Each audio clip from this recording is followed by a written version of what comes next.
My apologies to you, TJump. Um, It's not the first time we've had to I'd cancel written, I'd before, written so. James last night that I was going to make it at all because I had a scheduled my satellite company had a scheduled maintenance outage, but as it turned out, because of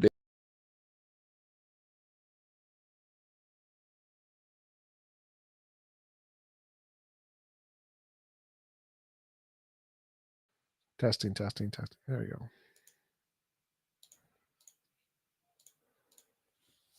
Have anything up? Yeah. You're fine. That was my fault. That was entirely my fault. There we go. Be great if my mic was on right now. Everybody would just be like, Ryan's screwing up again. Oh, it's fine. Oh, this is gonna be fun. So, Everyone yeah, loves you, Ryan. thanks. Now, as I say, where it is, do demons exist? I take it you're going first, Justice. Sure, whatever. A1. All right. It's kind of traditional, just based on the title, but that's, You, oh, you know, you sorry, go Canadians, who knows what you're going to do? ahead. We are an unpredictable bunch, yes. There we go. With our free healthcare, living longer than you guys, you should be scared, right? Are you in America? I should ask. No, you're not in America. I was gonna say TJump's in America. Where are you at? Russia, Oh, okay. Siberia, So yeah, you got a doing the whole different. Rasputin thing.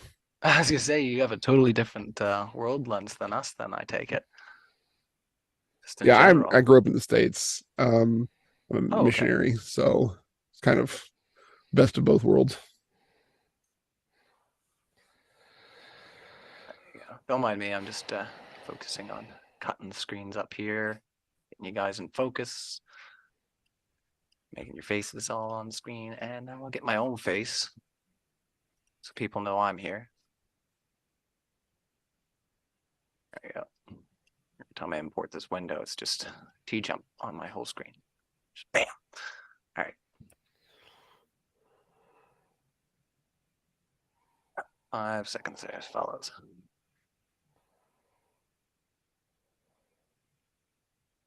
And now I will appear this to the top. Oh, all right. And So yeah, also, go Ryan ahead. and T Jump, real quick, just pre-debate. I am on satellite internet. There is a lag, so if I'm over talking, especially the moderator, that's probably not because I'm just being a jerk. It's most likely because of the lag. So I will That's all try right. to just to make that um, clear. Yeah, no, that's all right. I if there gets to be too much over talking as far as like what I can hear getting uploaded, then I just go into muted rounds. But yeah, I Sure. do allow for quite a bit of over talking, as long as it can kind of correct itself. But if it just turns into nobody can kind of hear anybody, then yeah, I think that's the natural response. But as for now, I'm gonna Yep. whip us over to the show, and you'll have 10 minutes on the floor. So. Just give me 2 seconds here.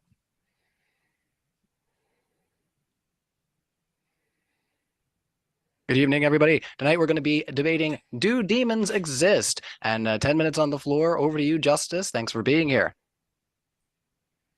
Thank you, Ryan. Thank you, T Job. Thank you, everyone, for coming to out to see the debate tonight. Thanks to Modern Debate in general for the platform, and to James specifically for creating it for us. Tonight we're going to be talking about, do demons exist, or evidence for the existence of the demonic. First of all, I'd like to say the reasons why I would like to have this debate. The number one reason is that I would like there to be a record on the internet, sort of, for people who might otherwise miss the notice that there are such a thing as demonic entities, and that can influence your life, and that there is a way to get help if you're in such a circumstance where um, demonic influence is involving in interacting with your life. So for me, it's an evangelical sort of outreach opportunity to tell people about it. So why would I be the one to tell people about it? I'm My name is Justice Walker, and a missionary in Russia for over 20 years. I was originally born and raised in the United States, but have been overseas in this particular mission field for quite a long time. And inadvertently, completely without my desiring it, I fell into a ministry of helping people become relieved from demonic influences that they're having in their lives. People who would come to our church and people who weren't even members of our church would often years ago begin to come to us for help with unexplained phenomena in their homes that we could then help with. And over the course of the last 20 years, I've been privy to some 20 some exorcisms, and I have seen both the horror and the terror of demonic influence on people's lives, and the peace and release and relief that people can gain when those demonic influences are expelled. Before I get into my evidence, I, I'd like to really quick, because last time this debate that I did this, there was a lot of people in the chats that said, "Oh, he makes his living, charges people." In fact, we never advertise any kind of exorcism kind of like service. People who have an issue are looking for answers, and they come to the church for that. So that's the first thing. And second, I never, neither for my pastoral services or if I do what I call cleaning, never take any money for that. That's definitely a pro deo kind of a service that we do to help people out. So the motive is always simply to give people release and relief from the oppression and the terror that they are involved in. So the the evidence for the demonic. First, we're going to go to historic evidence. Second, we're going to go to what I would consider objective evidence or other testimony, and the third will be my own personal experiences, anecdotal. So historic evidence is that belief in the demonic historically is the most widespread belief among all cultures and all societies throughout all time. There is less belief in a higher deity throughout all nations and cultures and times than there is in the demonic. The demonic has had more belief by all cultures and all times than even a higher deity. So again, this is of course, TJump will jump on it and say, pun intended, we'll jump on it and say that this is an argument from history or from popularity, and that is to some extent true, but you have to take in consideration that if this is a universally held belief by all peoples in all times, it may need something more than just hand waving to dismiss it. The second set of evidence is that in modern times, we do have evidence of exorcisms and the demonic. Two things that I'd like to note is there's a very good exorcist. His name is Father Martin Carlos, who has been doing exorcisms for over 20 years, is documented a large variety of his experiences. And I would refer anyone to his podcast to get both an entertaining and informative introduction into that world. Also, there is a professor of psychology, and his book is Demonic Foes, where he looks at the instances of demonic oppression and demonic possession of people, particularly through the lens of psychology. So defining where there are actual psychological issues and where there actually are something that's not explained by psychology, and that is definitely more than that. And we can get into some more of these types of people as the debate goes on. The third set of evidence is my own personal experiences, where, as I said, I kind of fell into helping what I call clean apartments or clean houses from demonic influences. And this happened because I ended up, when I was a young missionary, living in an apartment in a city that had what we would call a house spirit or a house demon. And having suffered some affliction from that, we figured out how to expel the demon, and that was where my career started. And ever since then, I've, like I said, had about 20 different experiences with expelling demons from dwellings, and why demons would like to, indwell houses or bodies. We can get into that in the back and forth. But in short, that is my water cooler presentation. I don't know where I am on my time because I'm blind and can't see the clock, but You still have but that is more or just a less. little over So 3.5 minutes. yeah, so I'll just cede the rest of my time there and kick it over to TJump, and then we can get into the question, the back and forth.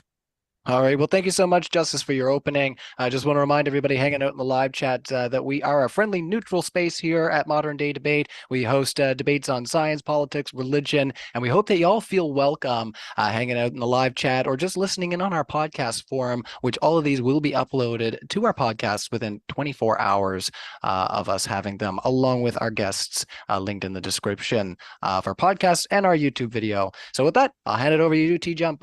You have 10 minutes on the floor. And starting now. There is no evidence of demons existing. All of the evidence is to the contrary. The reason the scientific method exists is in order to differentiate imagination from reality. And the fact that demons have never been able to make any novel predictions indicates that they are imaginary, not real, just like magic crystal woo, leprechauns, fairies, unicorns, energies, karma, Reiki, chiropractic, all fake, all no evidence to indicate them. And the way we can do this is because they don't make novel predictions. You need to make novel predictions about the future and confirm them in novel, testable, confirm them in peer-reviewed studies in order to show that they're real. Demons have not done that, just like fairies and leprechauns have not done that and failed every time. The reason people believe in exorcisms is the same reason people believe that magic, a rabbit's foot gives you luck, or putting a horseshoe above your house entrance gives you luck, or painting blood on your door protects you from evil spirits. It's because of psychological features in the human brain, fallacies, biases, illusions, delusions, misconceptions, weighted biases in the brain that cause you to believe certain things work even though they did nothing, simply because you are priming your brain to believe them because you already have the belief and you want it to be true. And so if it happens to have a positive impact, even though it's the exact same percent chance of it happening as random chance, then you'll believe it because you like it, not because the evidence actually indicates it. And you'll believe it has evidence, even though it's the same as random chance. So there's no evidence of demons, just like there's no evidence of Reiki healings or chiropractic working. All right. Well, thank you so much, T-Jump, for your opening statement. We will put it into an open floor discussion. Just going to remind everybody in the live chat, we will be doing a Q&A at the end of this. So if you have questions for either of our speakers, get them in now so they'll be asked nice and early. With that, I'll kick it over to you, Justice, to respond to some of what you just heard. All right. So first of all, I'm really glad that interested that TJump brought up chiropractic, because this is one of the go-to things that the lovely supporters of science like to, or the so-called supporters of science like to go to. I just challenge, the thousand, whatever, how many viewers, 10,000 viewers that will view this debate on YouTube, among you who have gone to chiropractors and gotten some real serious help from them, to attest to the contrary. Chiropractic actually does work, and like exorcisms, it is something that can be attested to by the experience of those who have gone through the experience. But my direct question to TJump would be, what is your standard of evidence? It was interesting that I listened to a debate Novel recently testable predictions with okay, so the question for me then is, I listened to a debate recently with Matt Dillahunty where he said that if they found a wooden boat Matt on Mount Dillahunty Ararat, is bad at epistemology. I don't want to hear what Matt Dillahunty had to say. It does not interest me. so if you found a wooden boat on Mount Ararat that was dated back to 6,000 years ago, would that be decent evidence that there was such a thing as Noah's Ark and that there was such a thing as a global flood? Maybe. I don't really know much about the story. So, like, if the Bible predicted that there would be a boat of a particular size and shape on this mountain that dated to whatever year, whatever, and that was confirmed and found later, then yes, that would be good evidence. So if we make a prediction that such things like how spirits exist and they have particular sorts of phenomena associated with them, and that after doing an exorcism that these phenomena would then go away and provide relief to the people that are suffering from the phenomena. Isn't that a predictable, testable, predictable theory that can then be verified?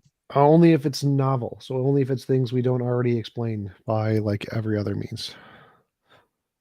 Right. So if a house cleaner like myself, who's aware of things like depression, things like post, people dealing with grief, things like gas leaks, things like carbon Yeah, monoxide, if it we solves exclude gas those things. leaks, yeah, exorcism solving gas leaks, great evidence. I love it. No. We are excluding those. TJump. We're Pay excluding those? attention. Don't type on your phone. Listen. No, I'm We going are to type on my phone as much as I excluding. want. I don't need to listen to you. I can already debunk you without ever Sure, of listening. But course. you were listing these things because why? Because you said if we can exclude other things that we can explain. And so I'm What? saying, yes, No. of I said course. novel things. Any So normal, what I was saying was you need to right. provide So novel by novel, things. what do you mean? New. Novel means new. It just means things that aren't already explained by everything else. So like if Right. you're So saying we that there are exclude certain the things that phenomenon we can like dish, explain. no, that part's irrelevant. That part's totally irrelevant. So Just 1 second there, novel Justus. predictions means you need to predict a phenomenon that isn't already explained by other things. So like if we know plates falling over, already know who does that. The wind can do that just fine. If we know about gas leaks are caused by pipes. If we know poisoning is caused by lead poisoning or the water. Or if it's a psychological phenomenon like depression, which can be solved by psychosomatic kinds of induction, talking about ideas, crystals. Chiropractic, for example, placebo effect does absolutely nothing to benefit the body, but makes people feel good because they're being touched and having lots of interactive oxytocin release from being with the doctor. But literally, we can do the MRI, say, yep, completely failed, did nothing. These kinds of things were the phenomenon in the case of chiropractic, where people feel better, but literally nothing changed about their body because we know oxytocin was released. Just like the woo religious healers who are say they can grow people's legs back or make them see or make them hear. It's all fake. We can prove it's fake. We can do the examinations of their body and show nothing changed, but they had a giant release of oxytocin and dopamine, which caused them to feel like something changed because of priming. So that's already fully explained. So it has to be something we don't already explain. So like if you can levitate a chair, that'd be great. If you could, I don't know, kill somebody, that'd be great. Great evidence. Start killing people with ghosts and stuff. Phenomenal evidence. Well, that's quite a bit to chew on, so we'll pass it back over to Sure, Justus there sure. to respond to some of that. Yeah. So the question that I would have is, what is the explanation for instance, someone being healed from hepatitis A or hepatitis B or AIDS or impotency after prayer, for instance, all Doesn't things that happen. I've experienced You're personally. wrong. You're No, wrong. It's called a delusion. I That would be the have personally. explanation. Delusion. No, it's people that I've personally prayed for and seen these exact healings, like AIDS, hepatitis A, hepatitis B. That's a little bit off the topic. We're talking about demons. So to come back to the topic, is if we see that someone is dealing with a entity in their home that is causing a lot of oppression, a lot of demonic oppression, and then we can exclude things like, of course, gas leaks, carbon monoxide poisoning, depression, and still we have the phenomena, and then we say, okay, our prediction is that this is demonic. Our prediction is that we will go and do the exorcism, and then that relieves the problem. The issue goes away. Isn't that a prediction that is verifiable? It's not novel, so it's predict. I can predict and verify that the sun will rise tomorrow. That's the novel part, is the key fact. So diseases have a spontaneous remission rate. Pretty much all diseases, even HIV, has several cases of spontaneous remission where it just can't reproduce in the body, and so it's been cured of a person. There's a guy in Australia that happened to. So what you need to show is that you can implement this and have the results be higher than that of random chance of what happens everywhere else in the world for people who don't undergo your methodology of whatever you're doing. So again, I was not here to defend the faith healing claims. I have my own theology of that. However, I was just saying that in my own personal experience, what do you think the chances are of someone praying for someone with hepatitis A, another person with hepatitis B, another person with AIDS, another person with impotency, another person with um, various diseases, and seeing those things, healed? And what is the chance of all of those happening with one person? I think it's Extremely high. pretty we low. see that happen all the time with people who are deluded. People who are deluded and believe in religious faith healings will pray over people and believe they are healed. They're wrong. They're wrong objectively, but they believe they're healed. In many cases, the person never I'm had not the talking disease. about. I'm not talking about. Yeah, I'm not No, talking wait, about. just let me finish. Let me finish. Just- So yeah, let's you all are wrap up wrong. and we'll You pass are it back. wrong in every one of those cases. You are deluded. You were misconceived. It didn't happen. But there are some cases where it does happen. Very rarely, spontaneous remission does occur. But mostly, you're wrong. There are lots of people who claim to have Right. the exact same experiences you do. They're wrong. These happen many, many times, millions of times all over the world. It's fully explained. It's a well-known phenomenon. What you would need is to take those experiences and to actually have qualified medical doctors who are well-known people who know how to publish papers, not your personal doctor, not people in your community, actual published Stanford, Princeton professors do an analysis that is publicly peer reviewable. It can be confirmed by other doctors, and other doctors can do the tests, show that this person has a disease or whatever phenomenon in particular you want to talk about. And then you do your methodology of whatever it is, the exorcism or whatever. And then they go back and show it's healed. And you have to do this about 100 to 1,000 times. And then we can show that and then we have to have a control group. There's a control group that we don't do the experiment to. We don't do the exorcism. They have all the same symptoms, all the same diseases or problems or whatever. We don't do exorcisms to them. We do exorcisms to your group. And your group will have to have a higher number of people who are cured or whatever symptoms relieved you're trying to argue for. And if your group has a higher number of cured people than the control group, then you have evidence. We've done this study many because times. I didn't, and because we did not, because we did not, I wasn't preparing for a healing debate. If healing actually I apologize. through prayer. So I'm using healing because it's easier for me to understand what healing is than what an exorcism is, and so I'm replacing the healing example just for the exorcism. But the same thing applies. I'm saying is that I'm totally willing to defend that. There are studies that have been done that have actually shown that faith healing does work, that prayer does have an effect. However, I'm not going to be defending that today because I'm not prepared for that. I would simply say to the audience that in my own personal experience, not, I know a guy. We've had situations, literally no difference multiple situations where absolutely a difference, where we had a diagnosis from a doctor. Russia is not a third world country. We actually have, decent medicine here. Where you have hepatitis A, hepatitis B, AIDS, and then after prayer, we go back and get the tests done again, and the person is healed. You would disagree that Russia has decent medicine? I would that was more of a joke. It's not relevant to the debate. So again, you need give me to a look Princeton at the infant mortality comparison with the United States, and yeah, America's even more garbage. 100% agree with you on that one. But you need to give me a Princeton, Stanford professor to actually verifiably publish a paper, go do the studies, publish this in a paper on a group of people, more than one. You need like 100 people you're doing the exorcism for, and 100 people who have a demon who you're not doing the exorcism for. And then you need to show that your exorcisms have a higher rate of curing whatever ailments or effects in the house or whatever, greater than the control group. You need to do this. This is the only thing qualified as evidence. Would like to refer you and the audience to the studies done by Dr. Richard Gallagher, which he published in his book for popular consumption called Demonic Foes, but he also has scientific papers done on the subject. differentiating between demonic possession and psychological oppression and other known psychological phenomena. So that work to a degree has been done. It has not. Also, I'd like debunked. to refer you to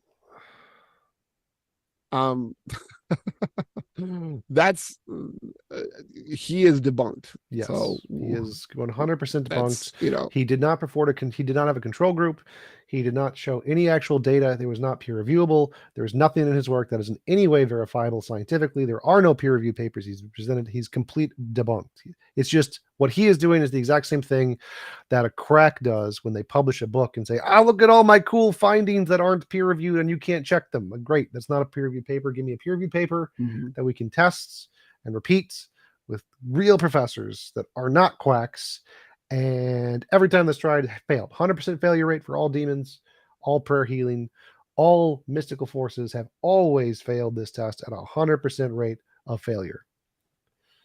Yeah, I would refer the audience to Dr. Richard Gallagher's book, and to judge for yourself if it's all quackery or if it's actually has some foundation in reality. So I would refer the audience to the consensus I guess, in the I would refer the audience to the consensus in the experts of every single academic field related to the topic that completely say it's a joke, and they can just check that on their own. Yep. So that is, of course, the surprise here, and this is something that I always find interesting talking with, strict materialists, is that the surprising thing that something that we're claiming as a supernatural phenomena is not explainable or subjectable to a scientific method or the scientific process is not surprising in a worldview where you understand that there are things we call supernatural forces. The very concept of a supernatural, I'm not quite sure what you were saying. The very concept of a supernatural force means that it is outside of nature. And so the idea that we would be able to subject it to a natural system of inquiry, like we can gravity or electromagnetism or any. Well, that's just a stupid argument. The other natural force is a little bit absurd. This is an excuse that quacks use that is completely irrelevant. Science doesn't care if things are natural or supernatural or ubernatural or spiritual. We don't care. The same method works for literally anything. Spiritual, non-spiritual, supernatural, magic, pixie, farting dust. We don't care. It works for literally anything at literally every level in the universe, out of the universe. Magic levels, physics levels, particles, natural, non-natural, doesn't make a difference. This method works for literally everything. You need to differentiate imagination from reality. The way you do that is you say, here is an object, I believe it exists. Doesn't matter if it's a ghost or a spirit or a Reiki crystal.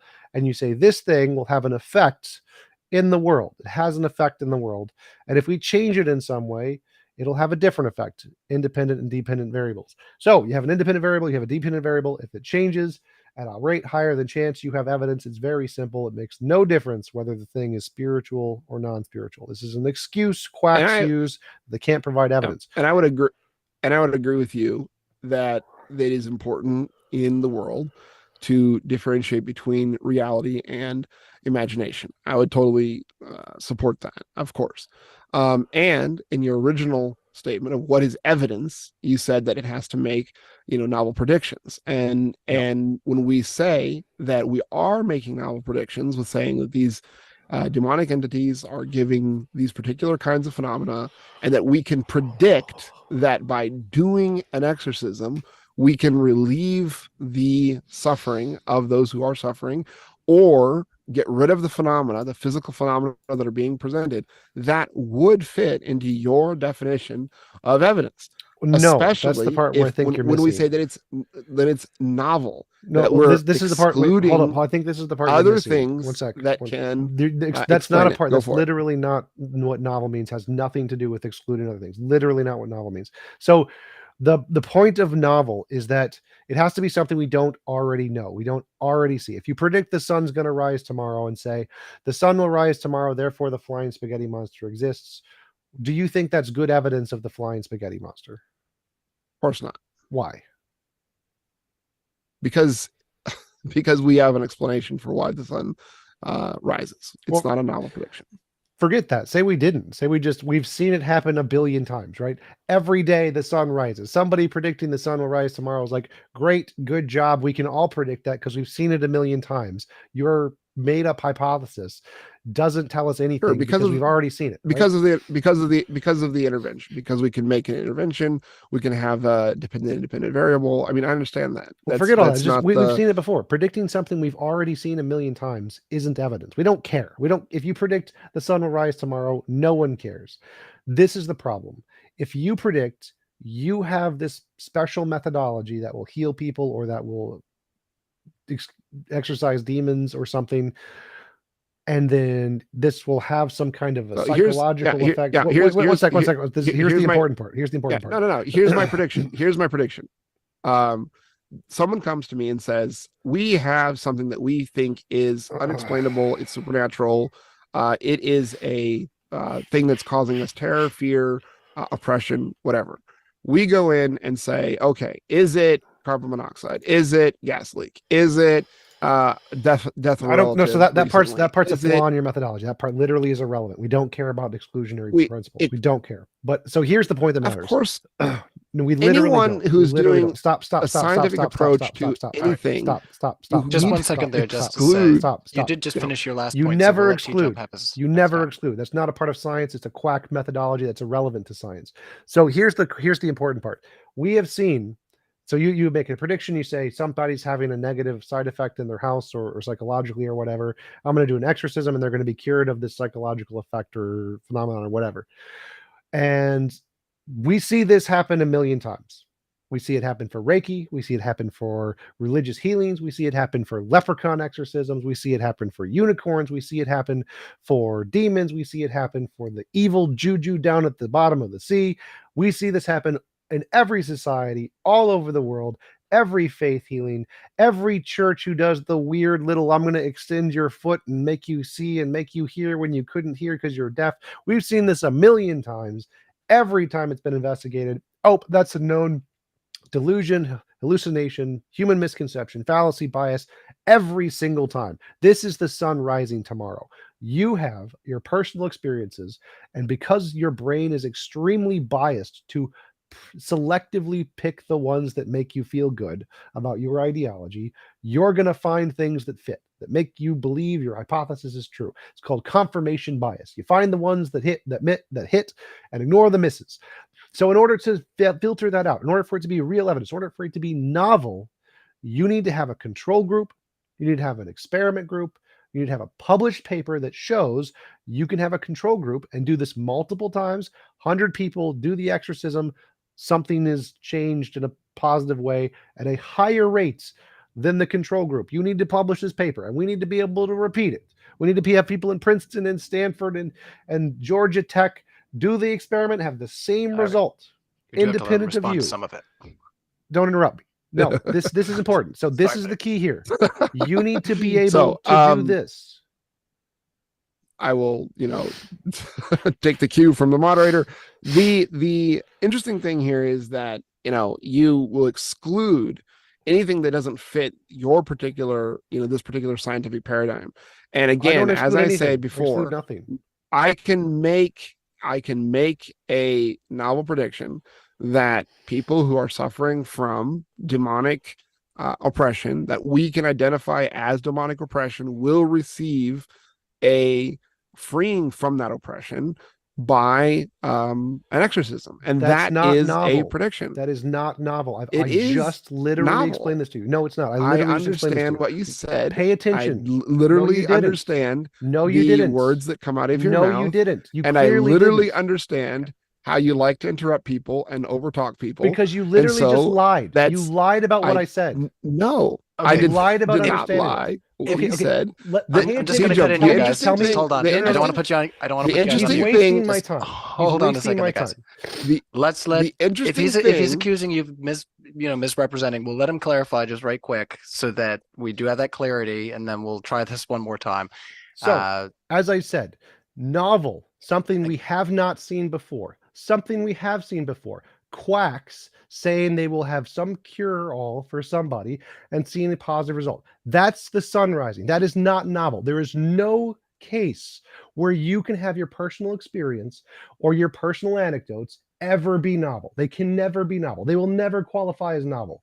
What novel means is you need to do a peer-reviewed study. Give me 100 people or 200 people who are affected by the demons or whatever. Do your exorcism on 100. Don't do it on a different 100. Have peer review from Stanford and Princeton be able to confirm, do the same test and confirm that your methodology works. If you can do that, it's novel. Your personal experience is never novel. Ever. Nothing you say is novel, because literally millions of people around the world have done the exact same thing for Reiki, for leprechauns, for demons, for spirits, for ghosts. We've heard this before. This is not novel. Thanks. So you've done your little list. No. Again, wait. Stop, no, stop, really, stop. literally. So what you 15 lied about. seconds. You need to What stop. you Let me lied respond. about. Because you said this was no, novel. I'm giving him Stop 10 talking. seconds. Stop 10 talking. seconds. What you lied about was when you said it's novel. Here's your quack experience. And I literally said quack experience doesn't count as novel because millions of people in the world have all had the same quack experience. To be novel, you need novel predictions with a peer-reviewed study. Control group. All right. So I want to give you a chance to respond to that uninterrupted for a minute. So go ahead there, Justus. Or at least a minute. All right. So everyone's heard TJump's little tirade. I did not say anything that he was lying or that I lied about his position in any way. To disagree with your opponent is not the same thing as to say that he is to lie about his position. Now, you've heard it from TJump, everyone in the chat, everyone who's viewing this debate, that TJump does not believe that any of you can have a novel experience. That your experience of life that's a lie. is I never said that. completely unnovel. We're giving 30 Also, seconds, and you'll definitely get to respond. Also, TJump likes to derail these debates by going into ad hominems and claiming that people lie. I'm not lying about you what lied TJump when you said you understood my words. That was the lie. That's why I had to clarify. We'll move into muted back and I forth. never said you lied about my position. You lied when you said you understood my words. So I was correct.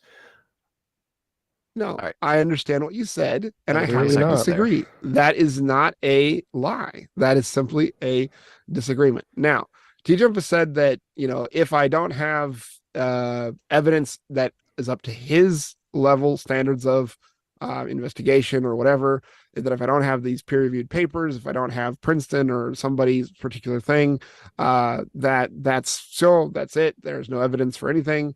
And then I'm wasting his time. I would not want to waste his time. So if we want to, jump into the Q&A, that's fine. Because I don't have peer-reviewed papers. What I have is my own experiences and the experiences of the people that have been helped, and also the experiences of many other exorcists who I know. We can talk about those. But again, with this particular opponent, that would be unprofitable. So, up to the moderator prerogative. So what I'll do is I'm going to throw out a prompt here and see if I can get you guys to maybe vamp on this. No, I'm not quite done yet. So, sure, if you want to take a chance to respond, but yeah, I do think it would maybe be fruitful to move into a new topic after we wrap this. So Justus was partially right there when he said that we require peer review. Yeah, you have to be able to have Stanford and Princeton review it. Them specifically you don't have to specifically get Stanford to review it, but peer review, the way it works is you present the paper. That's magnanimous of you. Thank you. So you have to present a paper that people can peer review, like Stanford, like Princeton, and then you have to have someone who's actually qualified in the field do the peer review, not quacks. The reason that your personal experience, I didn't say all personal experience doesn't count. That's not true. Personal experience doesn't count if it's not novel.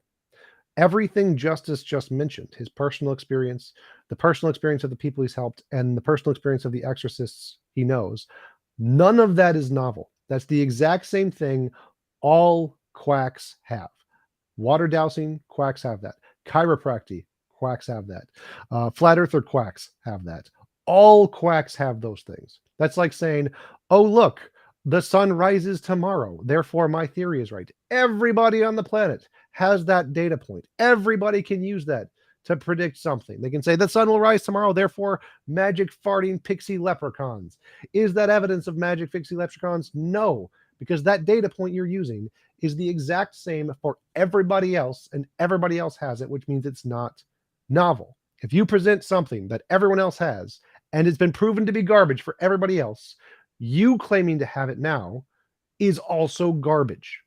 In order to show that what you have is somehow significantly different than the dowsers or the Reiki healers or the chiropractors or the voodoo witch doctors, who all have personal experience and personal experience of people that helped and personal experience of co-conspirators or co-practicers or whatever, is to do a peer-reviewed study that we can verify at Stanford. That's what we need. Your personal experience, you're right, it's completely a waste of time. Your friend's personal experience, complete waste of time. Other exorcist personal experience, complete waste of time. We don't care. The reason we don't accept those in scientific papers is because it's the same garbage that has been presented for everywhere in the world, for every silly idea everywhere in the world has been debunked. So you need to go up your game. If you want people to take you seriously, you need to take those personal experiences, do a peer-reviewed study, present a methodology other people can replicate in Stanford, have them do it, then you got your evidence. Again, what you've just heard is TJump going through a litany of circumstances or a litany of experiences that people have had that he says that he claims he's debunked or have been debunked, but I would say are actually evidence of the opposite. So if you have people who can confirm that they have had these experiences, and that the prediction is that doing an exorcism of their property, of themselves, gives relief, I would submit that that is at least tangential evidence of the demonic. And the fact that we have so many of these experiences is exactly part of the body of evidence.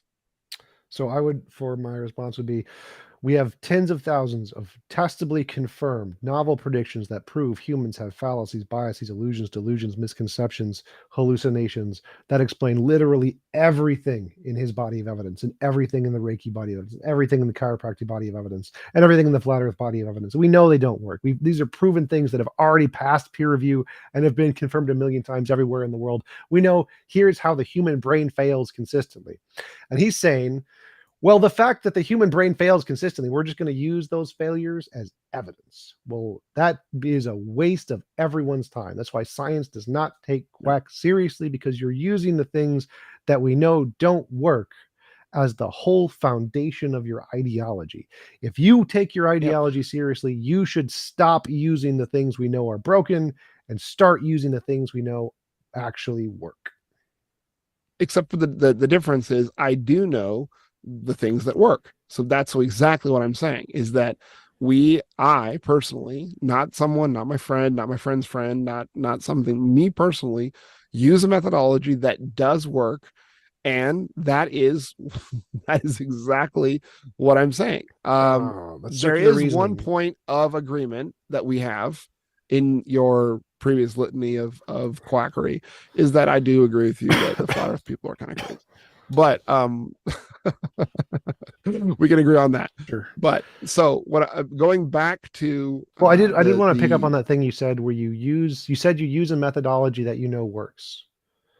The problem with that is the point of the debate is, does your method work? That's the thing we're trying to figure out. So you just saying you know it works, you don't. No, what we're trying to figure out is, we're saying that the point that I made isn't does Justus Walker's method of exorcism work? That's not what the debate is about. The debate was, is there evidence of the demonic? And I say there's historic evidence. I say there is evidence from other exorcists because your methodology works today. Right? That's if your method works. That's the evidence. And I thought that might be an interesting thing. My own method works. Of course, I can't prove to you here, other than just me saying it. Wait, there's an important point here. There's an important point here that I wanted to go down. So your evidence, one of your evidences was that you have this method that can relieve symptoms, which is like, so there's demons or whatever, and you have a method of exorcism and that relieves symptoms, and that's evidence, right? Yes. And so part of the topic of the debate is, does your method work? That's one of the things that we don't know. That's one of the unknowns. That's one of the dependent variables. And so when we need to use an independent variable, sure. And there is no peer review. Princeton paper Correct. that says that Justice Walker's methodology works. Correct. So that's the that is my own. That's why I said Wait, in my opening statement that's an anecdotal evidence. Correct. It is my own personal anecdote. It's my personal experience, but it is an experience. That's why when you said the sentence, when I said the sentence, we need a methodology that works, and you responded, well, I have a methodology that works. It's my own. That's circular reasoning. That's why we need to use an external source to verify your method, which is the peer review, control group, test group. Sure. I would confirm it. Yeah. And you could do this. You don't need me. You don't need Princeton to do this. You can publish a paper to do this. You can just get 200 people with demonic possessions that you've confirmed, get them all with your friends. You don't need to do it yourself. Do the exorcism on 100. Don't do it on a different 100. Record the results. Provide a method that other people can repeat this experiment. So like Princeton can do the exorcisms on the 100 and not on another 100 and get results. That's all you need. And you have real evidence of the demonic and you win $1 million from the James Randi Foundation. Just do the actual thing, the method that is verifiably succeeded for thousands of years, that have been proven through the scientific method. Use that to show that this is real. Win $1 million. Sounds like a good plan. I might just do that. Please. So, I will concede the debate if you do. If you do, I would like, you win. Demons are real. I would love that. Give me magic. That would be awesome. When you win, I will concede the debate. All right. Does that have to be Moscow State University work for you, or does that have to be Princeton? Probably. I don't really know. The record. I don't really know about like what are qualified or not, but yeah. So like if you publish it in a peer-reviewed journal, it'll be repeated in multiple countries and multiple cities. It just has to be peer reviewable and by accredited universities. So yeah, if you can publish it in Moscow University. So if I could give you a paper from the Moscow State University where they studied 500 examples of demonic possession, and they came to the conclusion that the phenomena that they were observing was not at all explainable by psychological situations, that they did study exorcisms, and that they came to the conclusion that exorcisms worked, you would accept that. Well, so you just proved that they're quacks. So anytime somebody says it can't be explained by psychological phenomenon, they're a quack. That 100% proves you're a quack. In science, there's this thing called the problem of underdetermination. It's a fact of philosophy, a fact of science. Every data point can be explained by infinitely many hypotheses, always and forever. You can never use exclusionary things to say it can't be that. You can never do that. Anybody who does that's a quack. They don't know science. And so if your school does that, they're quacks, they're not real, and you need to find a real university. All right, so you've heard it here, people. Moscow State University, not a real university. No. If the paper taking into consideration the current environment in the West, I would imagine that would be a predictable. Well, no, I didn't say anything. I didn't say anything about Moscow. I said in your paper, predictable phenomena. If your paper specifically says they excluded it can't be psychological phenomenon, then they're quacks. Now, I doubt it says that in any paper, because anyone who's actually an accredited university won't say that. They'll try to mitigate with probabilities or whatever, but they will never say that. That's not a thing. That's only a thing quacks say. Only quacks try to exclude, it can't be this. Only quacks. So if either they didn't say that and you misrepresented the paper, or they did say that and they're quacks. Those are the two possibilities. Yeah, possibly. I don't understand the methodology. I'd have to say that. But I did read the paper in Russian, and the paper does say that they did exclude psychological factors. So if that's a sign of quackery, there you go. You heard it here. Modern day debate. Correct. If they think they can exclude psychological factors, they're quacks. All right. So yeah, I do have a couple of things that we might be able to go down into. I mean, we've been going for almost 50 minutes. So if you guys want to go into the Q&A, we can use that to launch our discussion, and the audience can engage with the speakers as in the live chat there. So if you want to put in super chats, we'll try to use those to stir the pot of our discussion here, everybody. So well, let's just see what we have. Angel Qualls coming in for $5 says, if the material world is governed by immaterial things, such as the laws of logic, could you then grant there are immaterial entities beyond that? The laws of physics are not governed by immaterial things like the laws of logic. Laws of logic, one, they are immaterial things. They're abstract objects. They don't govern anything. They Oh, describe the way I'm a hecka reality muted. works. What? I'm hecka muted, and the audience is coming at me. Sorry, guys, you didn't hear the question, so they're gonna come at me and be like, what would a debate be if I didn't mute myself at least once? It's OBS, Well, I'll this is the tell you. second time, remember? Because you were muted at the beginning and they just didn't know it. Oh, yeah, that's right. That is true. They didn't know that. Angel Quiles says for $5, if the material world is governed by immaterial things such as the laws of logic, could you then grant there are immaterial entities beyond that?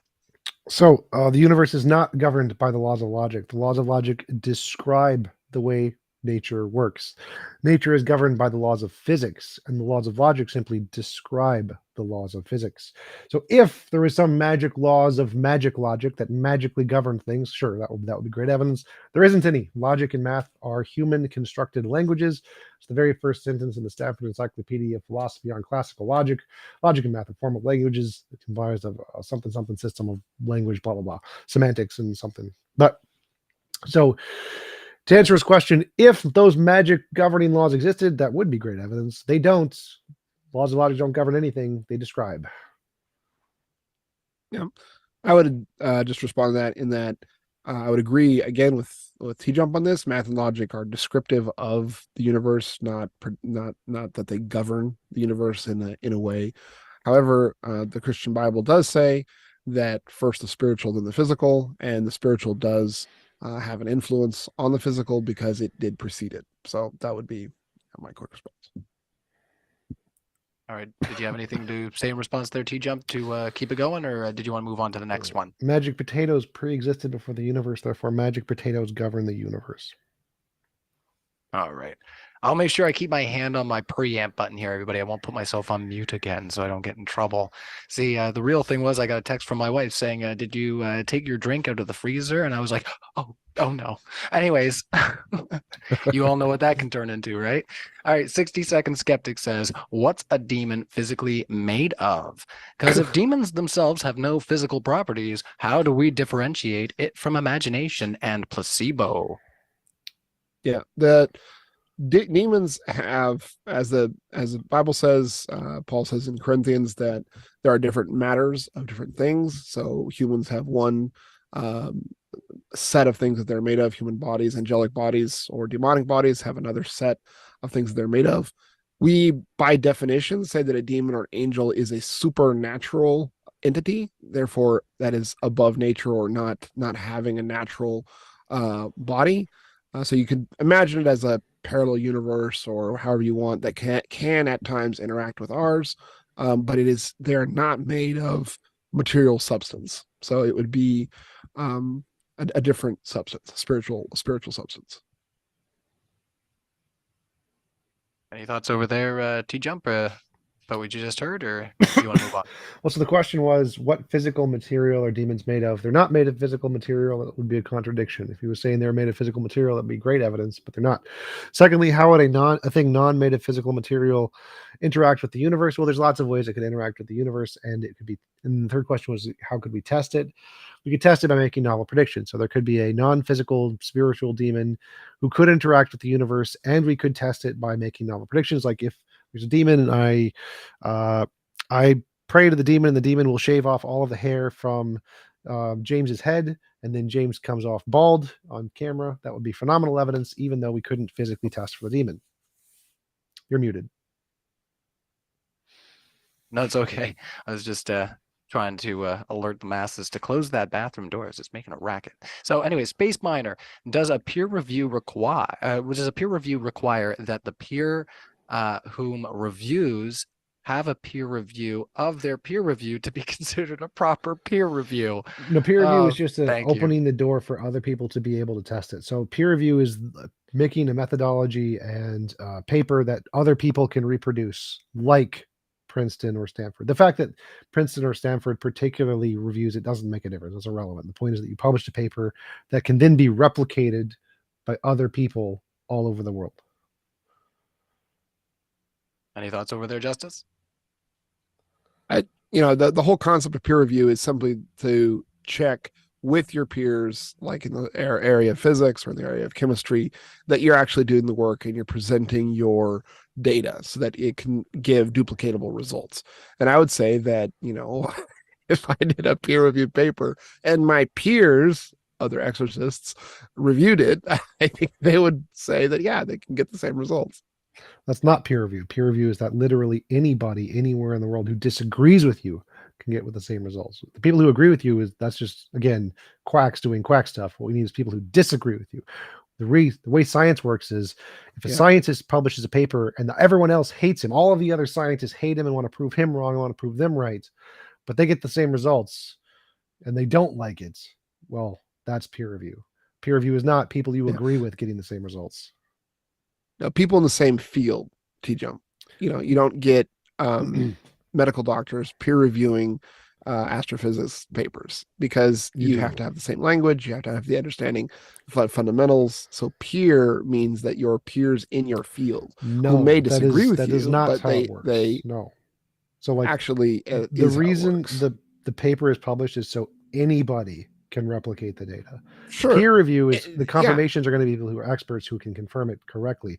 But what you need is to show that anybody who's an expert in science can confirm it who isn't one of the quack people. If one of the non-quack people can confirm it, except for we're dealing with a non, this is not a strictly scientific question.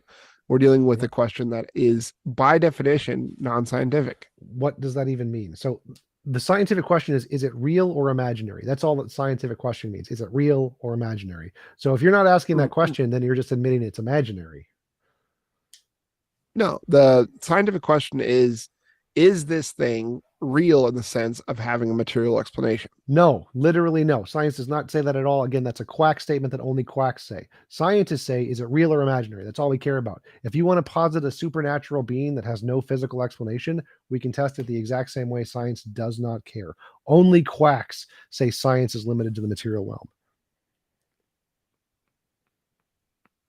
No response there, or did you want to carry on, Justus? Yeah, we just go on. All right, let's have our next one. Elusive Viper, glad you made it out to the debate. It was nice hanging out with you on stream the other day. How can Justus demonstrate that exorcisms are banishing demons, not pixies, or interfering with Professor X's mind control? Technically I could not demonstrate that. I mean, it could be pixies or leprechauns or Professor X's mind control. Although, because my particular worldview says that these particular phenomena align with what we believe in or we believe are demonic entities, that aligns with my if I was a Mohammedan exorcist, I would say it would probably be jinns, because that would seem to align with that descriptive language that they're using. So you can use different descriptors. I particularly believe that the biblical account of what demons are and their phenomenology is better, has more predictive power. And the ancients agreed that too. One of the reasons why ancient Christianity gained widespread acceptance in the Roman times was because of their higher success rate with exorcism than the pagans. So, I mean, it's just about having a better predictive power. All right, you must have some thoughts over there, TJump. A little reaction. So, what do you think about?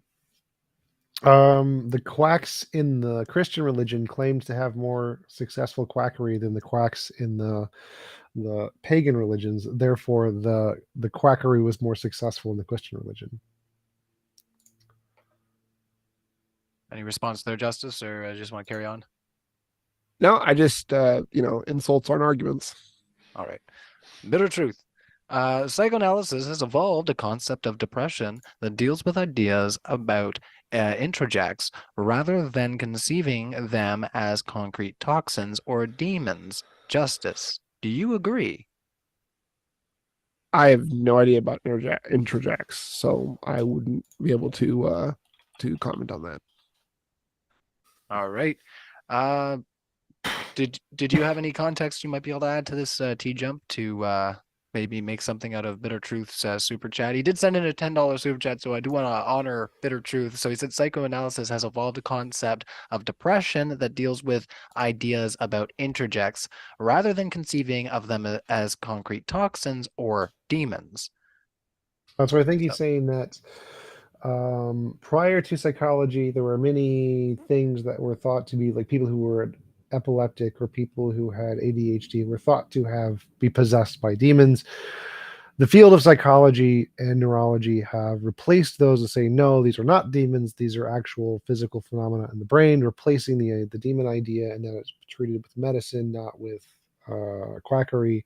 And I think he's implying that because many of these things were falsely attributed to demons, that pretty much anything we attribute to demons is pretty much falsely attributed to demons and is probably just an unknown psychological phenomenon, which is a very good argument inductively.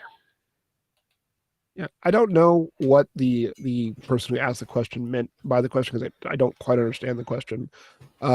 If that's what he meant, if he wants to, because of the $10 super chat, if he wants to clarify that that is what he meant, then I can respond to that. But I don't see any point unless that's exactly what was meant by it. Oh, okay. I was going to ask if you, in the spirit of debate, if you could, interact with what TJump just expressed there, but we can carry on if you want to clarify. What TJump said. Respond to if the person who asked the original question wants to clarify, that's fine too.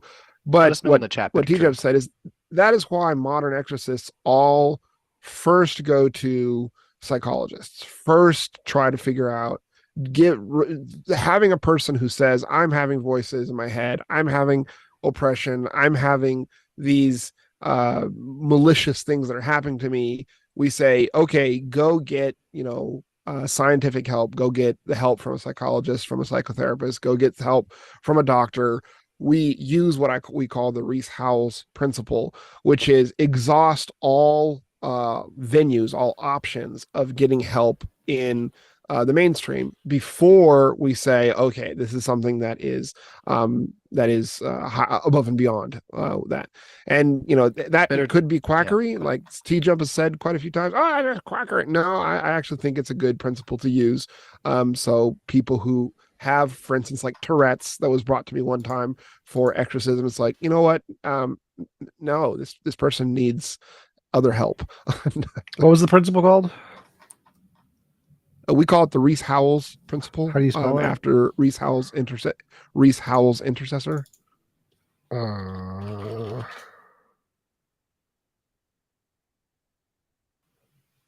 It's not. I can't find like the principal name anywhere. Is there like a more common name for it? Something. That's what we know it by. Okay. Well, yeah. If you want to take a moment to look that up, we can carry on. Bitter Truth did confirm in the live chat there that TJump was clarifying his correct point there. So it seems like we did get to interact with the question properly, which is nice. So retro video for $5 Canadian. Oh, Canada. Hello, my fellow Canadian. If we have two rooms, one empty room with nothing in it, and one with only a demon in it, how do we tell the difference between the two rooms? You wouldn't be able to tell the difference without the demon interacting phenomenologically with the room. Well, I think he's asking like how there should be some way it's doing that, right? The demon would do something like if you were there, it would pull your hair or knock over a dish or something. What would it do? There's the question. What would the demon be doing in the room that would differentiate it? The demons in general are looking for bodies. They are disembodied spirits. They're looking for places to occupy, and they're always trying to upgrade their occupation. And the most common way that they do that is through fear, through gaining access to people through fear. So in my experience and experience of other exorcists, the lower grade demons, the demons that are actually very weak, are the ones that end up inhabiting homes or houses. It's no good commentary on my own abilities, but they will then phenomenologically cause fear through breaking things or making strange noises or causing temperature changes, so like drastic temperature changes, causing smells, and that then freak people out, get people to look for help on the dark side of the force. That then gives the demon access to an upgraded dwelling, which would be a human body, is what they're generally after. I didn't fart. It was a demon. I was gonna say, you say it before I do. Possibly. That's exactly what I'm gonna tell my Possibly. wife the next time. Yeah. Indeed. You might have a lot of demons in your house, TJump. That's right. And she wakes That's up right. all of a sudden in the middle of the night and is like, Ryan, what did you do? Anyway, let's carry on. Back to Junior Roll. Says, whoa, TJump hair. He do be styling. So back Thank Junior you. Please Roll. send me money. Yeah. I think Junior Roll's coming on to you there. So Looks like the bad guy, behave Fifth yourself. Element. Behave yourself in the live Element. chat. Hacking the headlines. Thank you for your super chat. It's a good movie. $5. Oh man, we Good bad hit guy. we hit a silly moment, guys. Now we're gonna have to try to pull back out into the debate mode, right? All right. So Justus, have you documented any of your healings with film footage, certified medical documents, etc.? If you haven't, why not?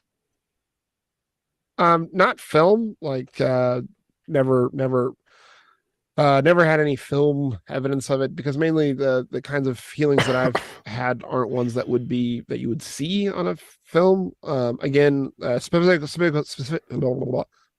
ones that I have personally dealt with have been cancer, which TJump will say, oh, remission, hepatitis A, hepatitis B, HIV, a case of impotency, a case of sterility. And these were all medically documented ahead of time that these people had diagnoses, and then afterwards were also diagnosed medically as having remissed, of course. But that is the evidence of the healing. Any thoughts over there, TJump, before we move on? Oh, he was correct. Spontaneous remission is a fully known explanation of all those things. That just happens to happen a lot when you pray for them, people. It does. It's called confirmation bias. It happens a lot when people pray for it and expect it to work, and they accept the hits and ignore the misses. All right. Well, let's try to carry on. So Matters Now, that's where we are going to be having our after show, sends in a $2 super chat. And I don't usually talk too much about other platforms that I participate in actually ever beyond the music that I put on Modern Day Debate. But we had a really chill conversation with James Coons, the owner of Modern Day Debate, over on Matters Now. It was a lot of fun. So if you're kind of curious about where James stands in all the debates that we're having on the platform, you can definitely go check that out at some point. Asks, so I assume Ozian, you're on the Matters Now account, asks, Justus, what was the title of this paper on demons? The Russian title was about, I have to remember the exact title, but it was in Russian, it was the differentiation between psychological effect and demonic possession, or something to that effect. I can look it up. I can find it for you. I didn't get it prepped for this debate because I assumed that TJump would not accept something that he couldn't peer review in English, of course. So, which is fair enough. But I was just asking that in case of the if you would accept that as a peer review thing. Well, I need to actually do the experiment or peer review it. Reading the paper isn't anything. I have to do the experiment. Right. The problem with doing the experiment is you actually have to believe, right? So that would be one of the prerequisites to the experiment. No, no methodology that refers to reality requires belief. Well, yeah. If I say that you have to do some experiment, say with some chemicals, you have to have this amount of temperature, this amount of time, this amount of stirring, to get this result, then you would say, oh yeah, that's necessary. And if somebody did a different temperature, different amount of stirring, different amount of time, then you would say that's not, the experiment wasn't done correctly. Correct. And if I say you have to actually have a thing called faith for this thing to work, then that kind of puts you into a hard place of doing the experiment. Well, no, the problem with that is It's logical what you said there, that it would be considered one of the dependent variables or the independent variables that's required to do the experiment. Problem is that we know that that's one of the fallacies used in every quack methodology. And so using, like I mentioned before, if you're using the same quackery that's been debunked a million times before as quackery, one of which would be requiring faith for anything to happen, then you need to stop using the garbage methodologies and go to the ones that work. Right. The response that I would give to that is, again, if we have quack doctors that hurt people, does not in any way debunk the fact that real medicine actually works. Sure, but I don't think that is relevant to what I said. So like we've proven that It's every methodology, like exactly millions of relevant. people have said, you need to believe for it to work. That's a very common thing in quackery. Quackery, it's extremely common argument. And every time we test it, fails. 100% fails every time, no matter what. If we have people who believe doing the experiment, we're watching them, fails every time. So we know it's quackery when people say that. And so if you're taking that as a requirement for your method to be verified, and it's I will put the name of the study on demonology and the okay. Moscow State University in the debate. Later I'll find it and come back and put it under the video. Okay. And also I will give you a peer-reviewed paper on the efficacy of prayer for healing, which I wasn't prepared for this debate because wasn't the topic. But I'm sure you'll find fault with those. No, give it to But Princeton. I nonetheless, don't they have do no interest. I've exist. studied enough of those, know they're bunk and garbage. It's a waste of my time. Give it to Princeton, get them to repeat it. And if they say it works, I'll be like, yep, you're right. You win. All right, our next one coming in from Joshua Woodwin. Thank you so much for your super chat. I thought Putin in Russia makes the public do the Russian Orthodox Church. So Putin is not like Xi or Kim Jong, where Christianity is illegal.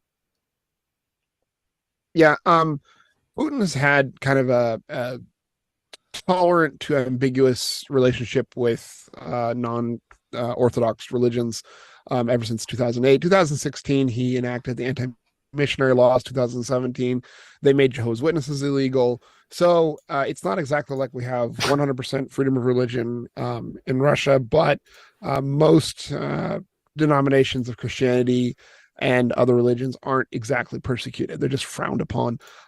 So no, you don't have to be a Russian Orthodox. It's just kind of better if you were. Seriously, ban Jehovah's Witnesses? Yes, That is hilarious. I find that hilarious. it's really sad. Yes, true, but they're kind of annoying. And the reason was because of their anti-establishment, anti-government views. Like they would not allow people to work on the to vote or even like hold government positions. Some Jehovah's Witnesses will claim that you can't even like work at the post office.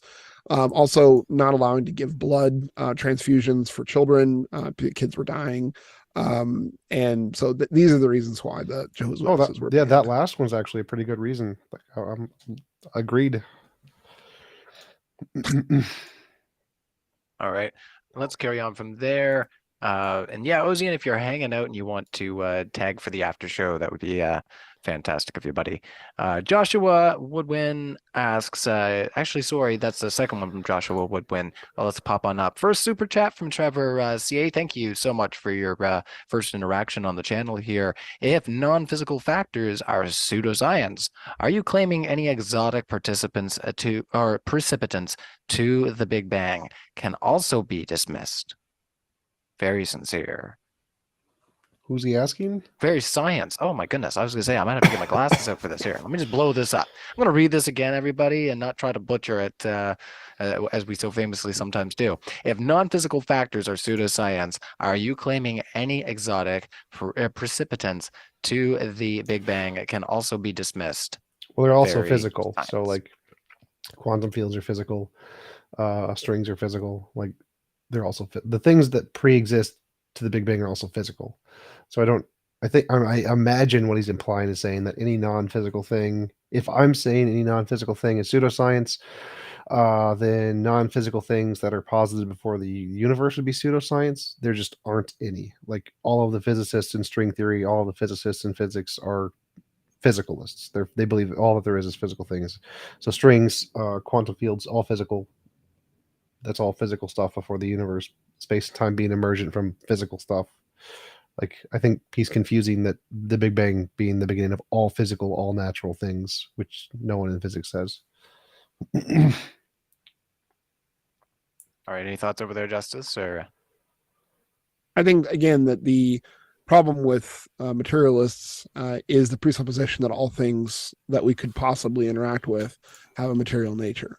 And that the presupposition that I operate under, and I do admit that it's a presupposition, is that there are non-spiritual or non-physical entities, non-material entities that can interact with the material world, just as the material world can have an effect on the spiritual world. The spiritual world can have an effect on the material world, but they are not made of the same substance. Again, that's not a presupposition anybody in science has. It's only quacks who say that scientists have that presupposition because their quackery can't be confirmed. Again, TJump likes to throw around the insults, and that's not an argument. That is a presupposition of science, and it is a presupposition of faith. So literally not. It's just literally not on equal grounds. So I've proven it's Literally not by giving methodologies of how to verify the supernatural, which definitively proves it's not a presupposing there's no supernatural. It's like, here's a way we could verify the supernatural. That definitely proves that I'm not excluding the supernatural because I just gave you a way to show it exists. okay. Any other thoughts or Justus, or would you like to move on to the next? Yeah, I'd like to respond real quick to something in the chat. Is that okay? Just real fast. Absolutely. This is something that came up in the other debate, and I should have addressed it in my opening. Someone is saying in the chat, why is Justus's head shaking? And there are some people who will say, like, oh, he's got a demon, his head is shaking. I have congenital nystagmus, which is a issue with my eyesight. And so because of that, my head shakes to stabilize what I see. And so it has nothing to do with me being insane. At least that's not evidence of my insanity or demons. It's just congenital nystagmus, a known thing. You're just cringing really hard at what I say. You disagree so badly. You just have to shake no the entire time. I understand. I have an uncle that has the same condition. So every time I'm talking to him, I'm like, you know, when I was a kid, I was like, he's so disagreeable. But let's carry on. Joshua Woodwin, does following logic and reason prove to you yet the new atheism today is why the West is failing, and old atheism welcomed Nazi Germany, Soviet Stalin, Benito, Italy, Mao China? What proof do you need? What was the question? Does following logic and reason prove to you yet the new atheism today is why the West is failing? The old atheism welcomed X list of Nazi Germany, Soviet Stalin. It doesn't seem like a coherent question. Like, so none of those were actually atheist movements. Those were all political movements. And all of those political movements are of governments that are trying to impose ideologies on people. The new atheist movements, Norway, Sweden, Denmark, Germany, France, the UK, are all people who are voluntarily choosing to adopt atheism. So all of the dictatorships are where there are dictators forcing people or forcing an ideology on people. Whereas all of the new atheists are voluntarily adopting atheism because it's just a better ideology and better societies. And so comparing the two, it doesn't make sense to say new atheism is why the West is failing. It's a product of the success of the West and why we're doing better than ever. I don't know what he's talking about, but you can't criticize atheism in regards to like Hitler, Stalin, Mao because they're dictators, and dictators of religious groups are also bad. So the dictator part is the bad part. It has nothing to do with atheism. Anything the dictators do are bad because they're dictators. Yeah. I would say, in quick response to that, is that I always find it humorous that atheists will hand wave and dismiss any societal experiments that were based on an atheistic worldview. None of those as, were. oh, that's not, real atheism. That's not this and that. And not deal with the real issue of the old atheism dismissing the old religions and having to invent ideologies to replace them that were horrific, and the new atheism doing the exact same thing.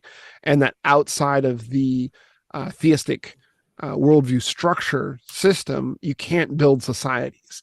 And the societies that are being built on those structures are, by definition, being more or less and less successful, and in fact are failing. And the definition that I would use would be a biological definition, because that is fundamental to the success of any society. If your ideology and the methods that you're using moves your society to have a non-replaceable birth rate, your ideology, your way of doing things is by definition headed for failure. No, that's actually cherry picking. So if we have a longer life expectancy, better quality of life, that's what you were doing, right? Cherry picking. No, these ones don't. I don't like these dictators, so they're not good evidence of atheist societies. No, so they're not atheist societies. They're Marxist socialist societies. Like there are lots of atheist societies, like Japan, who don't do those things. And the difference there is that you say, here is a society by dictators who do lots of bad things, including banning religion, none of which was based on atheism. Nothing they did was based on atheism. There's no part of like doctrine of atheism that says they must implement what was it? Forget the new kind of crop growing strategy that's still on trial that killed millions of people. None of that is supported by atheism. Marxism, not supported by atheism. Socialism, not supported by atheism. The genocide's not supported by atheism. Atheism doesn't support any of this. So crazy quack religious people have this mistaken belief that these were based on atheism. Atheism has no principles. You can't base anything on atheism. It literally makes no sense. What we can say is that the difference here is that here is a societies run by dictators who are trying to force people to be a certain way. Doesn't matter if it's atheist or theist, it's irrelevant. All dictatorship is bad. And here are the societies today that are mostly atheists. None of them are doing that. They are simply choosing by virtue of themselves to become atheists, majority atheist countries. That's the difference that matters.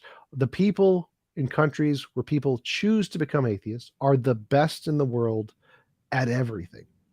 And except for replacing themselves biologically. I don't know why that just literally doesn't matter. Just like it's not a criteria. That doesn't matter. No. It matters because if you can't prolong your society, no, it literally doesn't matter. Literally, it's a stupid argument. That's a fundamental prerequisite. No, stop. That's a successful stupid society. Argument. A successful society could be a we had a guy. really great society Stop that talking. completely Stop died talking. out. It was great. So only a dumbass thinks that forcing a society to reproduce is a requirement to make it a good society. Allowing a society to die could be a perfectly reasonable thing for a society to do. You live a happy life, you end your life, it's over. And everybody in the society does, and the society ends. Insults aren't arguments. You're an idiot. So now I'll explain why you're an idiot. If a society has a bunch of people who live fully happy lives and then choose to die and not have kids, that society was an amazing society. Does it need to continue? No. Does its continuance make it better or worse? No. The ability to continue a society does not add to the quality of the society. You can prolong societies that are god awful for very long periods of times. You live in Russia. You should know that. This idea that there's a criterion that requires you to progress the society for longer 10 seconds. is just irrelevant. It's just irrelevant to quality of life or happiness or the betterment of the society. It's just a stupid thing religious nut jobs say because they want to force women to have more children against their consent. That is absolutely just again an insult without foundation. If you have a car and one car and a car is a good car, it's one of the main things that makes it good is it can last 1 million miles as opposed to 100,000 miles. Society can project itself into the future biologically is a fundamental prerequisite to saying that it's a good society. So if you can't extend all of the other virtues that a society may have are fundamentally dependent on its ability to project itself into the future. Just like if you have a washing machine, a good washing machine does 5,000 cycles, a bad washing machine does a lot less. Same thing here with societies. And leave it up to the people in who are watching this to say, "Oh yeah, you can have a great society if everyone suicides." No, that's So yeah, that's again, not a great only society. an That's a idiot thinks society that. that ended. So only an idiot thinks that because they have no Everyone in the qualification. society who thinks that not Are you done? projecting Are you done yourself now? into the future is a good Because you're idea, wasting my time. So only idiots think the longevity of and society. only Stop only talking. childless Stop talking. people Stop who talking. All right, spend most of the time it on is his debate chance to channels. Stop respond. talking. I'll give So, you a chance to respond, only Justus. Don't worry. idiots think the longevity of a society is what makes a society good. What makes a society good is the quality of life of the people in the society. You can maximize their quality of life, and if they don't want to live anymore and they've exhausted their life and choosing to end it, that's perfectly fine. Forcing them to live for longer or forcing a continuation of society for longer does not make it better at all. It has zero qualities of making it better at all. This is a religious nut job ideology that's, again, which wants to force people to have babies. That's the consequence of this belief system. We know it. If you want a criterion to be the continuance of a society, force people to have babies, rape, murder. That'll force it to last longer. Does that make it better? No. Societies can end after any duration. And if the quality of the lives of the people in those societies was amazing, then that was a good society. Forcing it to last longer is just irrelevant. It's not like a car. Human lives, human well-being is not like a car. It's not determined based off of the amount of years you live. Can people want more? Yes, that's great. Does it matter to the quality of life of a person that they live a billion years? No, people can be happy with shorter lives, and that's perfectly fine. It's up to the individual. Quality of life is what determines whether or not a society is good, not longevity, and only a dumbass thinks otherwise. All right. I will leave it up again to the people who are watching this debate to think that, if you think that you can live a great, wonderful, filled life and just, randomly choose to die at 40, and that society that promotes that is a good society, I think that's completely, absolutely absurd. The other thing that's absurd is that TJump keeps pushing this idea of forcing people to live longer. I'm not saying about forcing people to live longer or forcing people to have babies. It's a question of your framework, your worldview, your ideology. Does it predispose you to extend the society or not? It's not about force. It's not about coercion. It's about what happens in a society that has a proper, worldview basis for actually extending itself into the future. All right. Any response there, TJump, or do you want to carry on? If you value the longevity of a society, and there's a society of people who don't want to produce a birth rate higher than that to refill the population, if you start to force them, rape them to make more kids, that will prolong the society.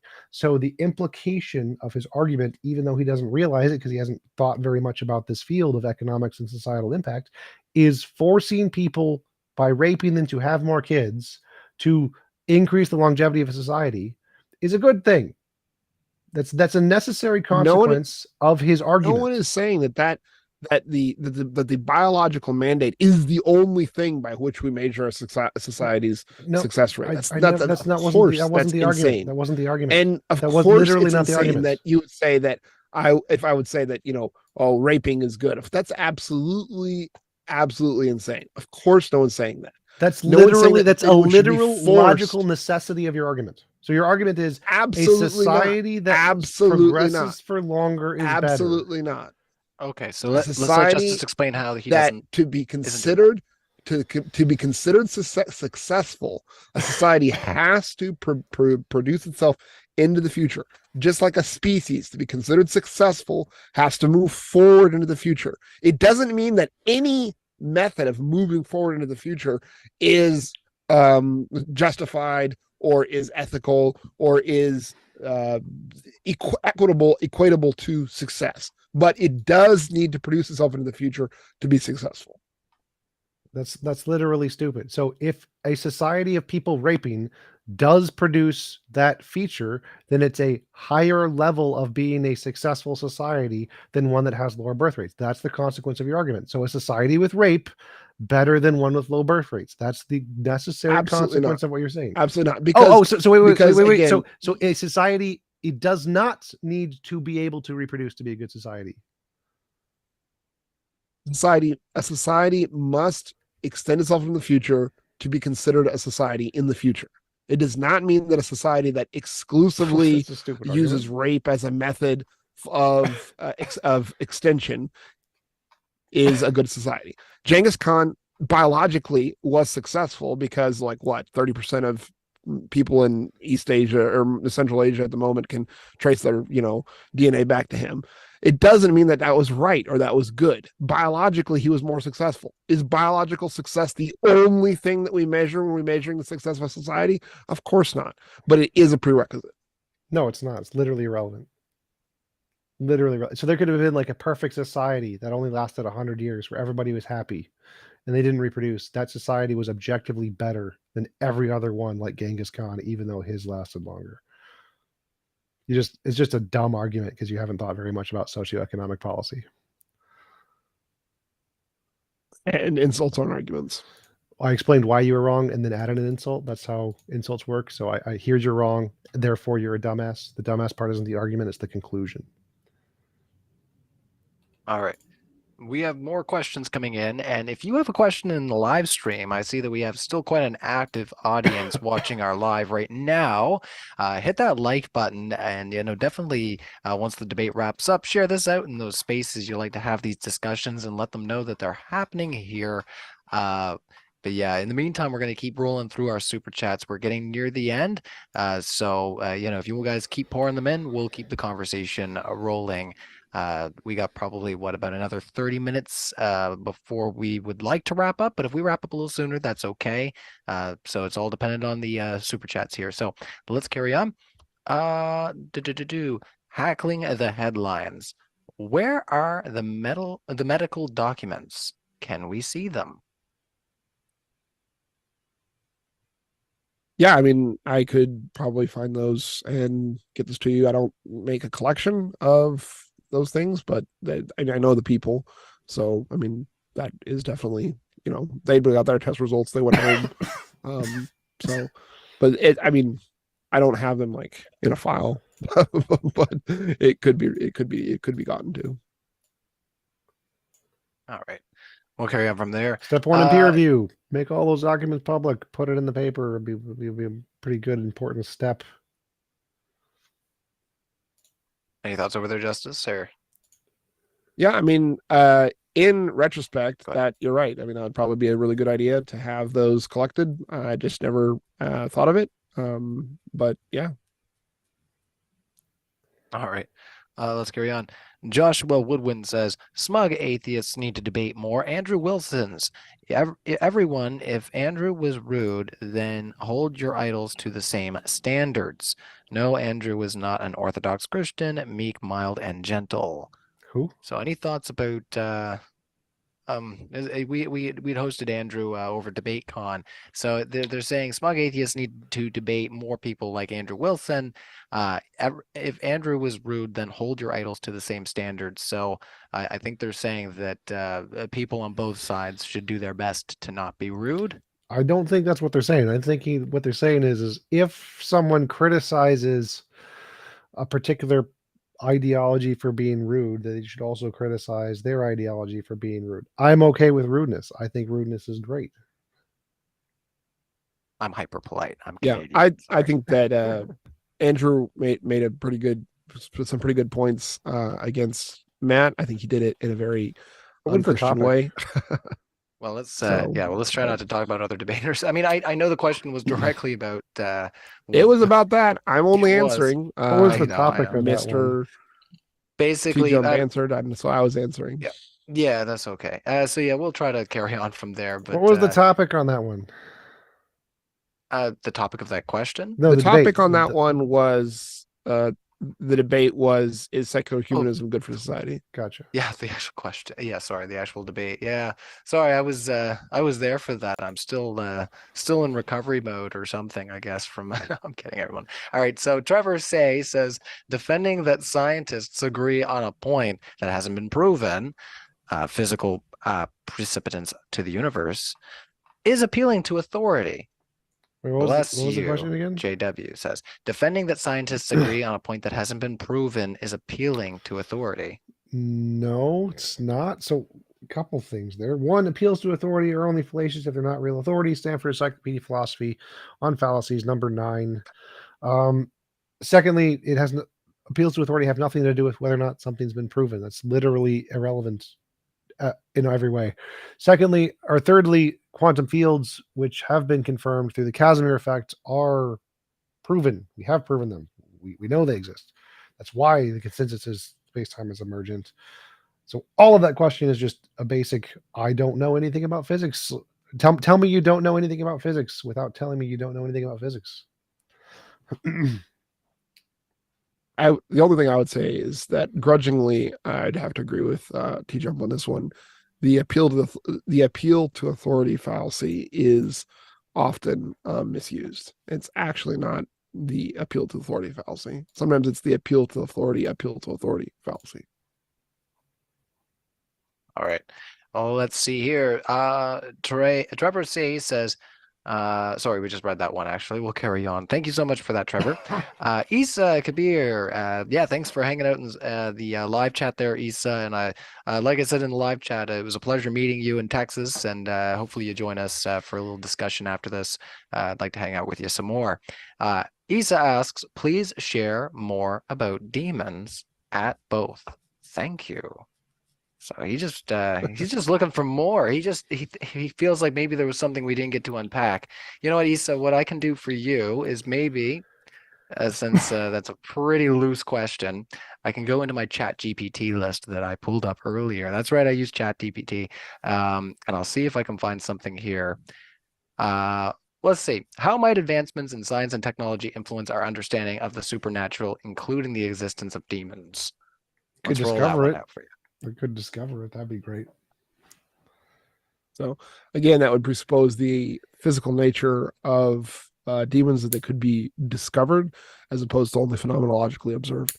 That's the same thing. I think the questioner is asking for ghost stories or demon stories, which I'm happy to provide maybe at the in the after show. All right, let's carry on there. Let's see if we can get some more that are a little bit more specific there. Yeah, Issa, sorry about that. We didn't get too much out of that, but yeah, maybe we'll get to talk a little bit more of it later. Joshua Woodwin, lunatic and quack are synonyms. Also, those prestigious colleges are all garbage today, thanks to your worldview. As medicine in America is bad, so is everything atheism touches. That guy sounds like a dumbass because, like, we've made tons and tons of scientific progress and discoveries. Like, saying that these institutions are garbage just means he's got his head up his ass. And atheism is, of the countries that are atheists, are the best countries in the world at everything. America is like 30th in the country at everything other than guns and war. And so, yeah, he's just a dumbass. Yeah. I will just ask that not to come directly at the super chatters there, and just try to. No. I do understand it, but yeah, just because we do appreciate our super chatters there, and TJ makes it a habit send in. He's gonna have to send in more super chats now to defend yourself there, Joshua. Sorry, but TJ makes it his personal habit to text and insult both the debaters and the viewers. all right. So that's just people in general. Let's carry on. Like, I'm happy to insult people in general. Yes. Alex comes in with his next one here. Says, "Can faith heal an amputee?" Can, yes. Does, not that I've seen, not that I'm aware of. Can, yes. All right. Any thoughts over there, TJump? We just move on. It's like asking, can a rock heal an amputee? I've never seen it happen, but there's no logical contradiction in it. All right, let's carry on. Ted O'Neill, thank you. This will be our final super chat unless we have any more pop in, but we've gone for a pretty decent amount of time. So, if nobody else has any other questions, we'll end off here. Ted O'Neill asks, have larger families not had a greater success rate? Is the atheistic worldly view affecting the success of having siblings and childbirth in society? So again, this is a dumbass religious argument that only dumbasses make. Whether or not you have siblings, whether or not you have more kids, isn't a measure of quality of life. It's literally not. You could have no kids and have an amazing life. You have one kid, have an amazing life. Whether or not the society makes enough kids to reproduce the society is a dumbass Republican talking point that is just literally irrelevant to whether a society is good or whether people's lives are good. You just don't need it. It's just an arbitrary statistic based on pragmatism because Republicans and religious people are obsessed with making women have children even if they don't want them. Alrighty. I think you Any can thoughts there, Justus? Yeah, sorry. go Go ahead. into the literature and see that the people who are from moderately large families, so from 4 to 6 children, usually have the most predictable good outcomes for life, both psychologically and economically. So there is literature on that. It's not just a dumbass talking point like No, it's false. TJump Actually, likes so to like highest quality of likes life is single to kids. likes Single kids have the best. to likes to say, but so I'd encourage everyone to go look it up themselves. Again, biologically putting yourself into the future is a prerequisite for the species, a prerequisite for any decent society. It's not the only thing. You could have a horrible society that does survive into the future. But if you want to have a successful society, it does have to push itself into the future in some way.